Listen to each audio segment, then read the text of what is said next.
gipakita ni Hesus samtang buhi pa siya nga kining nature controlled gihapon sa gahom sa Ginoo.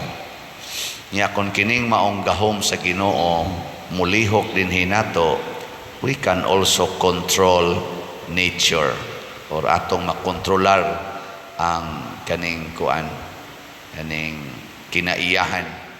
Nahitabo sad na ni Propeta Elias bato nga iyang gipahunong og dagan ang adlaw.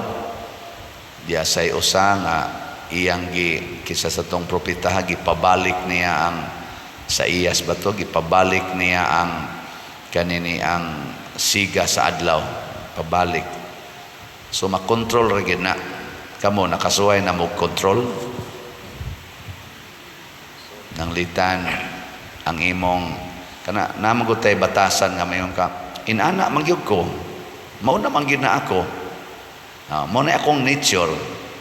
Gikono suway ko control imong nature nang litan ka ng imong pagkahimalikas, kontrol ako no, makaya dili. Kanang pagpamakak makontrol dili. Kanang kaulag, kanang kalaway makontrol dili. Kanang pagkadakog kaon sana makontrol dili. Control na bagoy dili makontrol, pero nagkinahanglan taog objective nganong imo nang buhaton nang litan kusog kay kamukaon nya ingno nakas doktor nga kuana ka stage 4 cancer nya kinahanglan minusan ni nimong kauna, di na nimo kanon, or diabetic na ka, taas na kay kag sugar, hapit na ka ma-kidney failure, kinahanglan likay ni anha pa ta mo likay kon mura na ba og mamiligro na ta. Og mao nay atong style, og dili ganita hasulon sa problema, dili sad ta mo sangpit o Ginoo. Mo na ang gahom sa Ginoo dili makalihok hangtod nga naa natas kahadlok. Mo na ang mga apostoles dire gihuwat gid nila nga mga hadlok na sila, una pa sila musangpit sa Ginoo.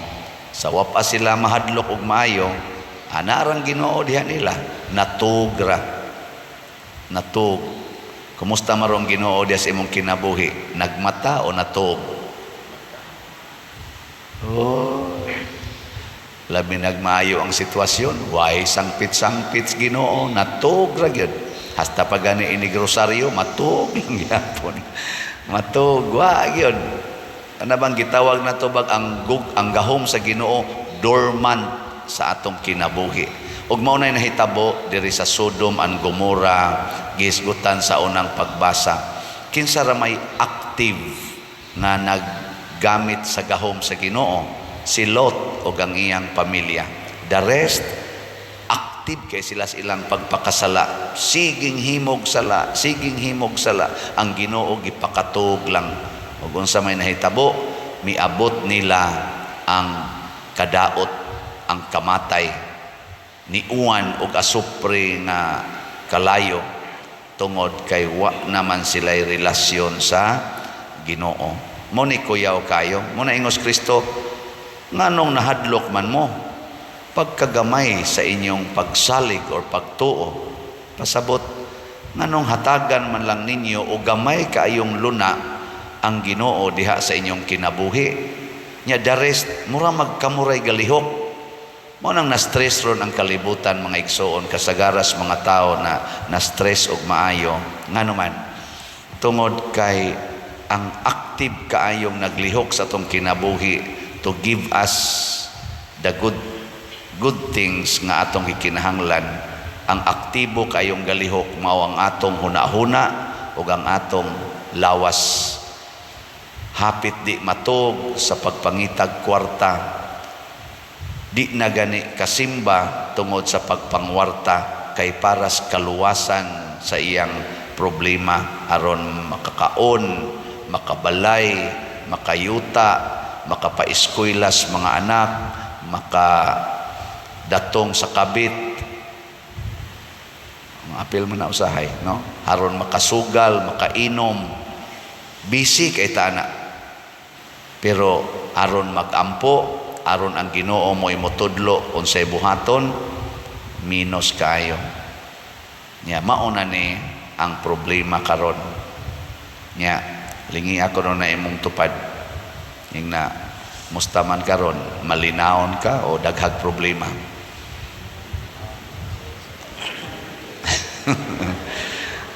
Inga na imong tupad, naong palang nako, problema na ko. Pag matag yung Ginoo, sa dihang ilan ang gi-activate ang Ginoo, nihunong ang hangin, nihunong ang balod, nilinaw. Ingon lang, usa man ay, hibong-hibong pa kadiha. Nganong nahibong man ka, nakuyog man nato ang Ginoo. Mo ni nang nakaluoy natong mga katawhan karon. Kay ang Ginoo mikuyog nato, pero kita dili ta ba mutagad niya. Kanunay lang siyang naas daplin, di ta mutagad. Diri sa ato ganing tubag sa Salmo, unsa ti atong tubag sa Salmo? Ang sa to? O Ginoo, ang imong kaluoy ania sa akong atubangan. Kana deklarasyon na nga ang panabang sa Ginoo naragid in front of us, pero usahay no ang aktong mata tuas unahan.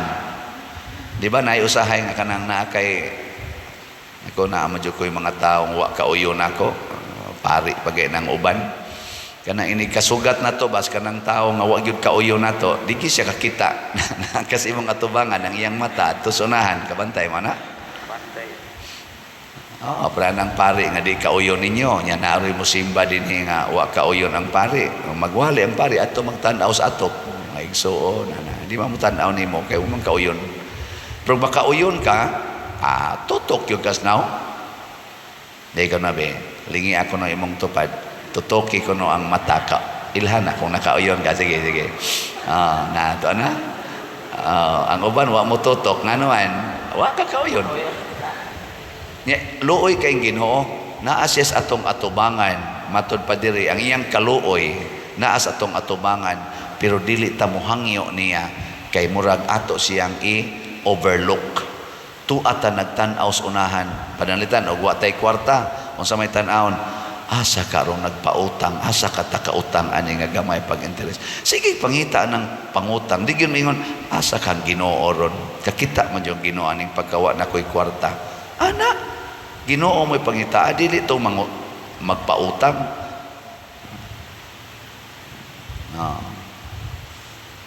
Saman, kinsa man ninyo din hiron ang wagi utang ta sa kamot. Kaya na gini pataas nga way utang, duhar sad kabuk ang uban in tao, naputos na sa utang. Kanang ni pataas tingali, mao tingali na nagpautang. Kinsa ninyo dinhi ang di gyud maningil og utang ta sa kamot.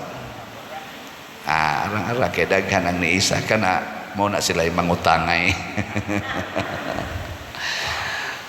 Sus looy kay tanan ang atong kinabuhi. Maubitana nga kanang kuan, kanang magpatambag nako na amang gimingon nga pader.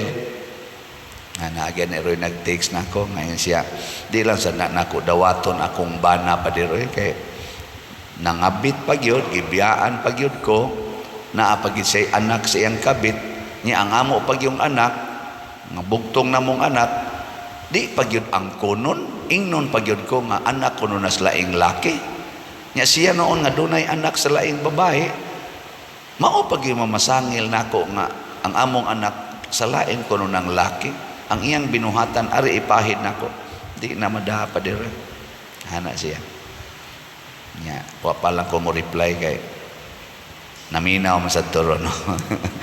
So ang sakto gid ana, ayaw pagsigi og tan-aw sa depekto sa imong isig katao, unya imo dayong dawaton nga murag gituyo na niya aron ka pasakitan. Unsa may gustos Ginoo, sama sa Ginoo magtan-aw siya nato unsay atong panginahanglan aron makatabang siya, dili kay unsay iyang gibuhat para nato, unsay atong mabuhat para sa iyang kaniniang kaayuhan. Tanawa ra gud si Jesus, wa kayo siya nila tagda isip Ginoo. Apan sa dihang nangaratol na sila, niingon ang Ginoo, may ta kay itong ingnos Ginoo ba? Mauna na. Inyo lantang sangpiton og naglisod na mo. Sige, mga mananagat man mo, atubangan ng baod o kanang unos, may laki mga mo. Nganong arima mo musangpit na ko, nga panday man ko. Kamo dihay maniho. Wa mo ana ang Ginoo. Pagkakita niya nga naglisod na ang iyang mga kuyog, unya kay baw siya nga di gid sila kapiog sa mga bawod ug sa hangin, iya dayong gihatag ang iyang makaya aron sila magmalinawon. Sa pagbuhat nato niya na mulihok ang Ginoo din hinato. Nya iniglihok sa Ginoo, ma-amaze ta ba? Hasta kita mahimong malinawon. Pananglitan kanang banang nangabit. Huna-huna ing na ang Ginoo, Lord, hatagi ko sa imong gasas kaluoy. Kana bang palihuka diri nako ang imong gasas sa kaluoy. Kay luoy kay akong bana na duhig sa sala sa pagpangabit, or ang akong asawa na duhig aning sala sa pagpangabit. Unsa may akong mabuhat aron makatabang ko niya. Ana? Tanawa, di ba? Masulba dayon ang inyong kagubot. Masulba dayon na ang kadaot sa imo bang kauban sa kinabuhi. Mausa na mga anak ninyo ni suyop. Kuha na kayo kanang adik na kayo ba? Ayaw pagsigingon, asa ko man ni iparihab. Ayaw. Ingnang Ginoo, Lord, unsa may akong mabuhat ani, ug iparihab wa man sa ko'y kwarta. Nya karon mura naman ni kapatyono nako. Tabangi ko nga mahatag nako niya unsay makapahimo niyang malinawon. Ihatag ginas Ginoo. Di gina mahitabong ko. Palabitan nato dinhi, moingon ko nga Ginoo, pagkadako aning mga projects karon sa simbahan. Nya unsa ra may akong kwarta nga ako ganing stipend, wa naman gani ko'y hapit maako, kay ako naman yung gipanghatag tanan, kuwangon pa man. Ana. Saon man ni nako paghimo, ing Ginoo baligyag slat. O di sige tag baligyag slat. Nya, unsa may nahitabo? Ang namalit, malipayon. Ako sad nga namaligya. Kita din hing namaligya. Malipayon sad. Naay kagubot. Wa. Tutok mo muna ako. Wa mo mamalit. Sige, ato na sa ning i-update. Ang atong halin as of yesterday sa SBF DAG niabot na og 30,681 ka slots. Pakpak. Nya, gisigihan pa rin akong ihap ang atong 19 slot challenge. So naanatay 206 ka 19 slot challenge. So pakpak yapon. Simple kayo. Wa kita maghuna-hunaan eh. Karon na say gi-introduce ang Ginoo nato nga pamaagi aron ato nang mabayran ang yuta diyan ang kilid, kay ato man ang giambisyonan nga mapalit para sa kaayuhan sa atong simbahan. Na ay gi-introduce meeting mi sa PPC o PFC na rabatoy absent gabi na kanang kuan. Aning naa na say gi-introduce, murag malingaw kay may maghuna-huna ba, pero ningon ko ug mulampos ni okay kayo, ug di sad itugot sa Ginoo, ay ato lang yung i-relax kay makinahanglan pamantag mga processing. Nako nindot kay ba inighisgot na mo la nduta gud nduta po kana ba nindot kay ba, pero nako ug di gyud buot ang Ginoo ani, ay kalimtan na nato sa tong buot ay anara.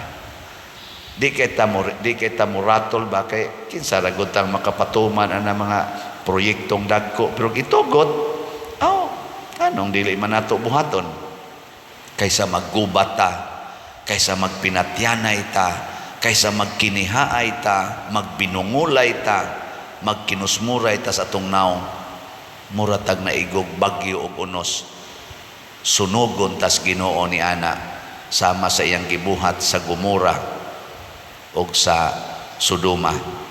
Si Lot, si Abraham na kanunay nakigistorya sa Ginoo, gikuyugan sa Ginoo ngadtos kaluwasan. Kita sad kining atong pagsigig simba, kining atong pagsigig higugmaay, sama aning pagsigpamalit aning slots, pagtabang aning mga kabos, kuyugan sa tas Ginoo. Ug way problema nga dili masulbad. Kay ngano man ang Ginoo mo'y nagkontrol sa tanan, bisan pa ang course of nature kaya niyang usbon basta lang para sa atong kaluwasan o kalinaw. Manindog ta.